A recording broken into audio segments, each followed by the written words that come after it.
தனது மனைவி மற்றும் 3 பிள்ளைகளோடு இங்கிலாந்தில் ஒரு புது வாழ்க்கையை தொடங்க வேண்டும் என்ற கனவோடு இருந்த ஒரு கணவன்.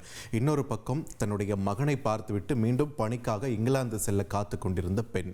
இன்னொரு பக்கம் இந்தியாவில் சுற்றுலாவை முடித்து தங்கள் சொந்த நாட்டுக்கு போகிறதுக்காக காத்திருந்த வெளிநாட்டினர். இது ஒரு பக்கம் இருக்க, மற்றொரு புறம் தன்னோட கிளாஸஸ் எல்லாம் முடிச்சுட்டு லஞ்ச் முடிச்சுட்டு மறுபடியும் மதியம் கிளாஸ்க்காக போக காத்து கொண்டிருந்த மாணவர்கள். இவங்க எல்லாருடைய வாழ்க்கையுமே ஒரு சில வினாடிகளில் புரட்டி போட்டிருக்கிறது.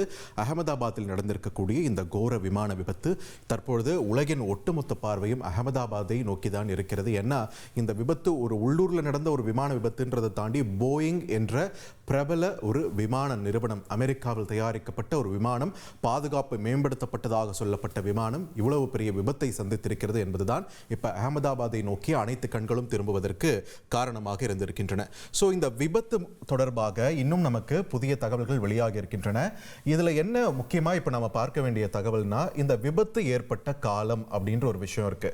இப்ப நம்ம திரையில பார்த்து கொண்டிருப்பது பாத்தீங்கன்னா சர்தார் வல்லபாய் பட்டேல் சர்வதேச விமான நிலையம். இந்த பகுதியிலிருந்து பாத்தீங்கன்னா விமானம் புறப்பட்டு 10 நிமிடங்கள்ல விபத்து ஏற்பட்டதா நமக்கு முதல்ல வந்த தகவல் கிடைச்சது. அதன் பிறகு 5 நிமிஷத்திலேயே இந்த விபத்து நிகழ்ந்திருக்கு அப்படின்னு ஒரு தகவல் வெளியாச்சு. இப்போது நமக்கு கிடைத்திருக்கக்கூடிய அப்டேட் தகவல் என்ன அப்படின்ட்டு பார்த்தோம்னா, சில வினாடிகள் தான், 30லிருந்து 33 வினாடிகள் மட்டும்தான் அந்த விமானம் பறந்திருக்கிறது என்ற ஒரு தகவலை வெளியிட்டிருக்கிறார்கள். இந்த நிலையில நம்ம இப்போ திரையில பார்த்து கொண்டிருக்கக்கூடிய இந்த சர்தார் வல்லபாய் பட்டேல் விமான நிலையம், இதிலிருந்து விபத்து ஏற்பட்ட பகுதி இப்போ இந்த கோடிட்டு காட்டுறேன் இல்லைங்களா, இது இந்த விமான நிலையத்தோட ஓடுபாதையை ஒட்டி அதை சுட்டி காட்டுறதுக்காக போட்டிருக்கேன். இப்போ விபத்து நிகழ்ந்த இடம் எங்க அப்படின்னு நம்ம பார்க்கும்போது மிக நெருக்கத்திலேயே இந்த பகுதியில தான் விபத்து நிகழ்ந்திருக்கு. அதாவது வெறும் 2 கிலோமீட்டர் தொலைவு தான் விமான நிலைய இதுல இருந்து விபத்து நடந்த மேகானி நகர் இந்த பகுதிக்கு 2 கிலோமீட்டர் தான். அது சில வினாடிகள்ல கடக்கக்கூடிய இந்த விமானமானது இங்க விழுந்து நொறுங்கி இருக்கிறது. இப்போ ஏன் இது இங்க கூடுதல் ஒரு அச்சத்தை ஏற்படுத்தி இருக்கு அப்படின்னு நம்ம பார்க்க வேண்டியதும் அவசியமாகிறது. அந்த வகையில் விமான ஓடுதளத்தை நம்ம ஃபர்ஸ்ட் பார்த்துடலாம். இங்க பாருங்க, சர்வதேச விமான நிலையத்திலிருந்து இந்த ஓடு பாதையில் இந்த வழியாக தான் விமானமானது பயணித்திருக்கிறது. ஸோ அப்படியே பயணித்து வரும்போது இந்த விமான நிலையத்தை ஒட்டிய ஒரு பகுதி விமான ஓடுதளம் இங்கே நிறைவடைகிறது நம்மளால் பார்க்க முடிகிறது இல்லையா. இங்கிருந்து டேக் ஆஃப் ஆகிருக்கு. இந்த வழியாக வரும்போது விபத்து ஏற்பட்ட பகுதி இதனை ஒட்டியிருக்கக்கூடிய இந்த மேகானி நகர் என்ற ஒரு பகுதி தான். ஸோ அந்த பகுதியை பொறுத்த வரைக்கும் பாருங்க,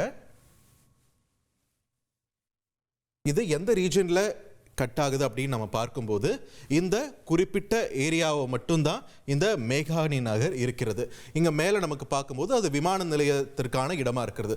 ஸோ இந்த இடத்துல மட்டுமே பார்த்தீங்கன்னா கிட்டத்தட்ட 25,000 மக்கள் மிக நெருக்கமாக வசிக்கக்கூடிய ஒரு ரெசிடென்ஷியல் ஏரியாவா இருக்கு அப்படின்றதை நம்மளால பார்க்க முடிகிறது. இந்த மேற்பகுதி விமான நிலையத்தை ஒட்டி இருக்கக்கூடிய இந்த பகுதி பாருங்க, வீடுகள், பள்ளிகள், கோவில்கள்னு மிக நெருக்கமாக மக்கள் வசிக்கக்கூடிய ஒரு பகுதியாக இருக்கிறது. ஸோ இந்த சின்ன ஏரியாலேயே 25,000 பேர் வசிக்கிறார்கள். அப்போ விபத்து நிகழ்ந்த இடம் எது அப்படின்னு நம்ம பார்க்கும்போது இந்த ஏரியாவுடைய இந்த முனைப்பகுதி. இங்க வந்தோம்னா இங்க பாருங்க, இங்கே தான் இந்த மருத்துவக் கல்லூரியுடைய இந்த ஹாஸ்டல் இருக்கக்கூடிய பகுதி.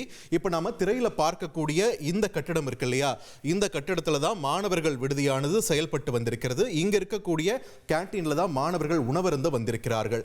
ஸோ இந்த பில்டிங் மேலே தான் இந்த விமானமானது மோதி விபத்து ஏற்பட்டிருக்கிறது. சும்மா இல்லை, 1,25,000 லிட்டர் எரிபொருளை சுமந்து வந்திருக்கிறது அந்த விமானம். அந்த விமானம் இந்த கட்டிடத்தின் மீது நொறுங்கி ஒரு பெரும் தீப்பிழம்பாக மாறிய போது சுற்று வட்டாரத்தில் அந்த விபத்து நிகழ்ந்த இடத்துல 1000 டிகிரி செல்சியஸ் என்ற அளவுக்கு உடனடியாக வெப்பம் அதிகரித்திருக்கிறது. இங்கே சுற்றி மரம் இதெல்லாம் இருக்கு இல்லைங்களா, அதில் இருந்த பறவைகளாக இருக்கட்டும், இல்லை கீழே சுற்றிக்கிட்டு இருந்த திருநாய்களாக இருக்கட்டும், எதுவுமே அந்த வெப்பத்துக்கு தப்பவில்லை என்று சொல்கிறார்கள்.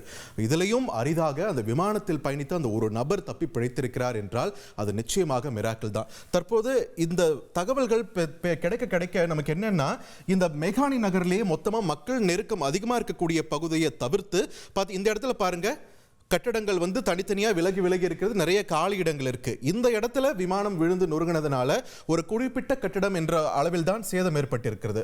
ஒருவேளை இந்த விமானமானது ஒரு சில வினாடிகள் கொஞ்சம் முன்னதாகவே இங்க விமான ஓடுதள பாதையிலிருந்து நகர்ந்து இங்க வரும்போது இந்த பகுதியில் எங்கேயாச்சும் ஒரு வேளை விழுந்திருந்தால் இப்போ நம்ம பார்த்துட்டு இருக்கக்கூடிய பெரும் சேதத்தை விட மிகப்பெரிய ஒரு சேதத்தை இந்த விபத்தானது ஏற்படுத்தி இருக்கும். இங்க எண்ணிலடங்கா வீடுகள் இந்த இடத்துல இருக்கின்றன. இது சம்பந்தமான சிசிடிவி காட்சிகளையும் நம்ம செய்திகளில் பார்த்துட்டு இருக்கோம் இல்லையா? அதில் நீங்க பார்க்கும்போதே தெரியும், நிறைய வீடுகள் அங்க குவியலா இருக்க மாதிரியான ஒரு காட்சிகளை பார்த்தோம். அந்த அளவுக்கு மிக நெருக்கமாக பல்வேறு வீடுகளும் கடைகளும் இருக்கக்கூடிய ஒரு பகுதியாக இருக்கிறது.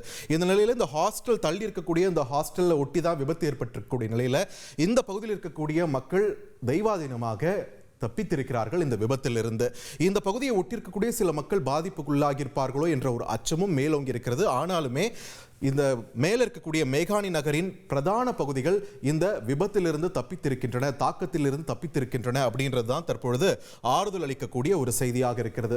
தற்போது மீட்பு பணிகளும் இந்த பகுதியில் முழுமையாக போயிட்டு இருக்கக்கூடிய நிலையில சுற்றுவட்டார பகுதிகள் அனைத்திலுமே போக்குவரத்திற்கு பல்வேறு கட்டுப்பாடுகள் விதிக்கப்பட்டிருக்கின்றன.